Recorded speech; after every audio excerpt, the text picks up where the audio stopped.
Hi guys, welcome back to the channel. Today we're going to be talking about 5 very important things for your spring pond preparation, why I think they are very important, and what we should do to make a pond healthy for our happy koi. And if you haven't already, like this video and subscribe to our channel. Your support is very important to us. So Quan, why is spring preparation so important? Well, spring is one of the most dangerous times for your koi. Think about this. They just came out of months of fasting. Their immune system is still low because the water temperature is so low. But on the other side, parasites could be growing already. Common parasites like Cossia could start reproducing at temperature as low as 45 degrees. So that would be a double hit for your koi. And if you're thinking about just start feeding when temperature is above 50 degrees, you might want to think again. But don't worry, we have 5 tips that might be able to help you. Alright, so number 1, know your water temperature. This one is super important. And this is not the air temperature we're talking about. This is the temperature of the water itself. Now, obviously every pond is a bit different, but generally at water temperature at 45 degrees, there's not much going on in the pond. The fish wouldn't take any food and most of the treatment wouldn't work at that low of a temperature. But as temperatures start to rise and approach 50 degrees, you'll want to closely monitor your pond, whether it's for your fish activity, if it's flashing or if it's taking any food, or any signs of parasites, or water chemistry itself. So if you don't have a thermometer for your pond yet, I strongly recommend you to get one. Every pond owner should have one. Now, I will have some recommendation of the thermometer I used before. This one I got from Amazon, and this one is relatively inexpensive. This is only $8. I can remember for 1 or for 2. But this one works wonder. It works really well. It's very simple to use. Just put it in water. I saw people using Ziploc to seal it and put it outside for the entire day. The second one that I recommend is the one I'm using right now. It's a floating thermometer for pools, and it works really well for us as well. The third one on my list, I haven't used it before myself, but I've seen great reviews of it, and I will personally want to upgrade to it, which is the Seneye Monitor system. It monitors the water temperature, pH level, and a few other important factors in the pond. So once we upgrade to that and we test it out, if it's great, we'll shoot another video and tell you how we think about it. So number 2, treating your entire pond.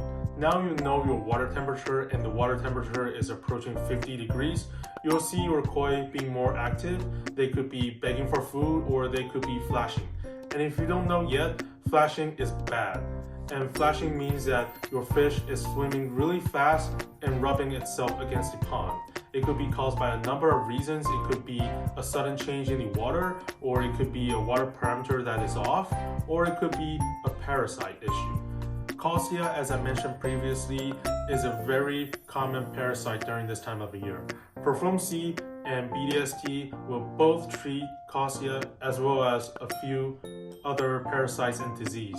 I've used them both and they both work really well for me. You want to follow the instructions very closely.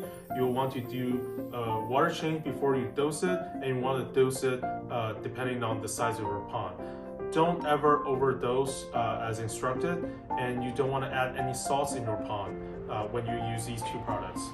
On the other side right here, this is what people call the Prazipro. Prazipro is used focused on Flukes.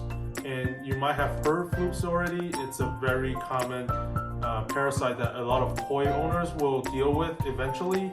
And Prazipro works really well, and Prazipro is very mild as well. And when you use these products, they will also recommend you to turn off your carbon filter as well as your UV filter. And these are also very accessible and you can easily find them on Amazon, but I'll just leave a link in the description box for you. Number 3, be very patient in feeding your koi. Now, I get it, just like myself, you have been waiting for months to feed these little water pigs, and they have been waiting for months to get any food.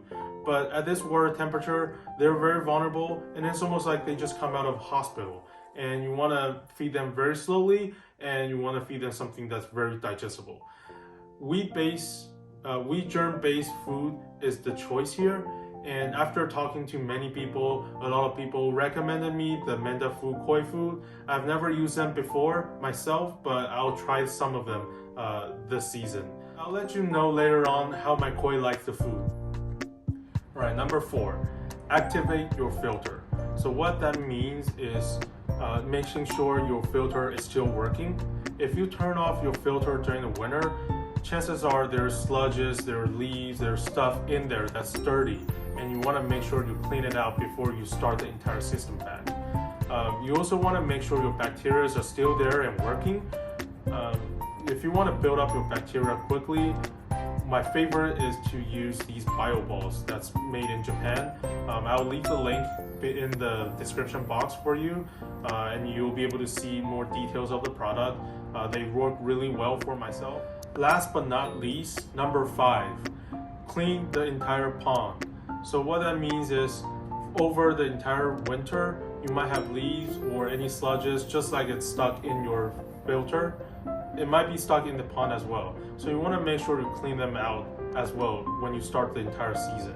After all, the pond, the water, is the home for our koi, and how could you be healthy and happy if your home is not clean? So make sure clean out all the leaves and the bottom of the pond, clean. So that's it. That's all for our video today. If you have any ideas or questions, please feel free to leave a comment below. And as always, don't forget to like us and subscribe us. Thank you. See you next time.